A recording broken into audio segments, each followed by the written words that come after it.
if you are lucky enough to see a starling murmuration in England, Britain, Wales, they won't all be British starlings.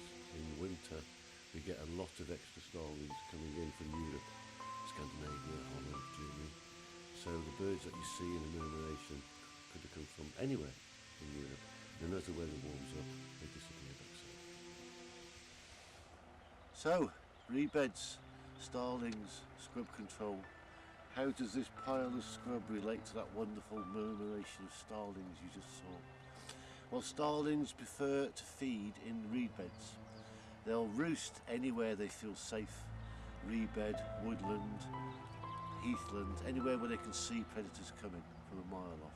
That's where they'll roost. But if they can roost in a reedbed, then breakfast is waiting for them when they wake up. So it's a perfect spot. But there isn't enough reedbeds around. If you look around you, this reedbed here wouldn't really support starlings roosting in it because the reed isn't healthy enough. You get two starlings perched on one of these, they're going to fall over. So this reedbed isn't great. Hence we're removing the scrub. We're going to try and get it wetter, get these reeds into their feet into wetness so they can grow healthy and strong, and then maybe the starlings will come back and roost in this reedbed. But this reedbed is no good for them. Probably, you know, they might be able to feed here a bit because you can see the insects as you walked in. Plenty of insects in here, but not a suitable place to roost because the reed isn't healthy enough. So we're clearing the scrub, trying to re-wet the reedbed, and that's what we're doing, not just for starlings but for the health of the reedbed. As you can see, it gets very messy very quickly if you just leave them whole. They get very high, very unstable. So I'll cut all these up into little bits and it all folds down and stacks neatly. So I'll do that next.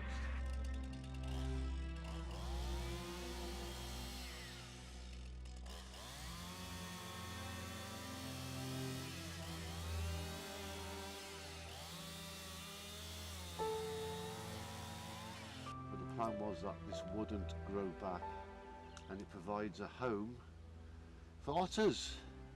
And just over there, well, you can't see it, we're about 50 yards from the edge of the lake, the internal lake in this reedbed, and the otters use that quite a lot. I doubt if they'll fight their way through all the source edge to get to these, but if they did, then they have a home. In fact, they've got about 5 of them now, I think, in the area we've done. This is the first stage of getting the reedbed back to its original state, to its best state. And to be honest, just felling these trees down and walking away is not enough. The fact these trees are growing here at such a size means the reedbed is already too dry. So just felling these trees is not enough, but the noise you can hear in the background, the digger, digger, digger, digger, digger, that's the guys coming in, scraping off all this peaty layer, all this dead material. They're scraping it all off, forming big banks and huge shallow lagoons, lakes everywhere. And the reed will grow through that, far more healthy, far more vigorous, and hopefully the reedbed will be here for the starlings and for the bitterns and for the marsh harriers for years to come. So I was asked a question about why do starlings murmur. 2 reasons. The primary reason is you want as many starlings as possible in your roost, else you're going to freeze. So you advertise your roost with this beautiful murmuration, telling all the starlings, yo Fred, this is where we're sleeping tonight. We trashed that reedbed last night, we're not sleeping there anymore, come here. And then once you've got enough of a number, how they know they've got enough of a number I don't know, then this swirling mass which confuses all these predators before they swoop into wherever they're going to stay the night, it means the predator has less chance of pinning out a bird and killing it. If they all went in bits and drabs, the predator would learn, oh I see, they're flying that way, if I go that way, I'm going to kill them all. So they get enough of a number, advertise it, get all the starlings in, do this swirling, confusing mess, and then they all swoop in, less chance of getting eaten. And the primary things they want out of the roost is warmth and safety, and surprisingly, information, because they gossip.